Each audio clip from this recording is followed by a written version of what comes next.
How can you tell if you are avoidantly attached? There is a simple way to discover that by interviewing your parents and evaluating their responses. This method has been proven through research.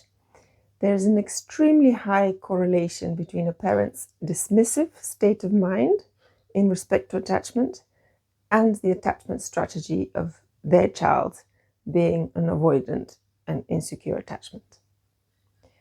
So in this video, I will take you through the type of things that your parent is likely to say if asked about their childhood that would point to your attachment to that particular parent being avoidant.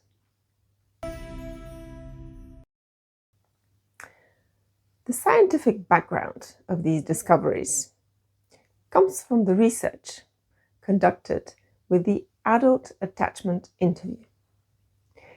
The adult attachment interview is a semi-structured interview used to assess an individual's attachment style based on their reflections on their own childhood experiences.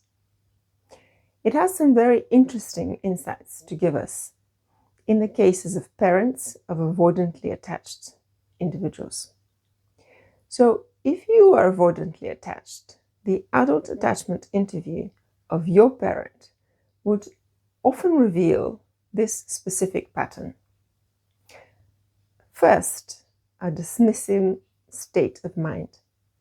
Parents of avoidantly attached children frequently demonstrate a dismissing state of mind, and this involves downplaying the importance of attachment relationships and minimizing the impact of their own childhood experiences on their current functioning. So when asked about their childhood, they would say vague and general things like, "Oh, I had a normal childhood, just like all other children." Or, "Yeah, my childhood was fine." When asked how their childhood has impacted them on how they've developed in life, they would often say that their childhood didn't affect them at all, or that it had almost no impact on how they've developed later on. The second sign is idealization or devaluation of their own parents. So when asked about their own parents, the parents of avoidantly attached people may either excessively idealize their own parents or completely devalue them. Or they can even do both, devalue the mother and worship the father, or vice versa. They will lack a nuanced picture of their own relationships with their parents. The third sign is what I call relational blindness. When asked about the relationship with their mother and father, they may start describing the parent as opposed to the relationship with that parent.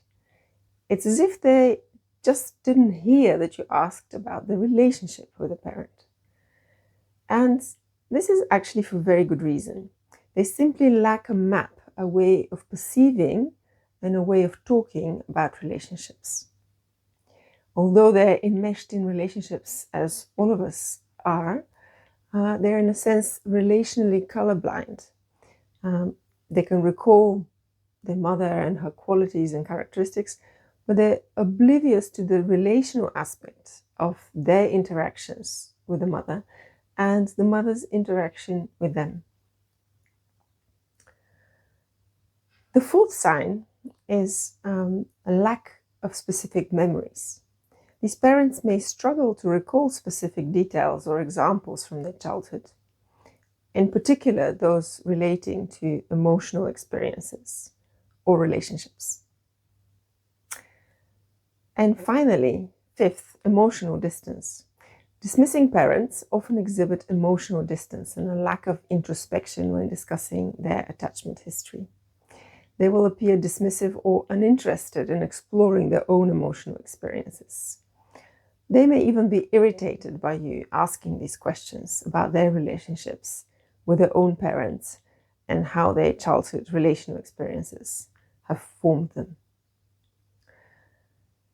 These findings suggest that parents with a dismissing state of mind have experienced themselves insecure, avoidant attachment.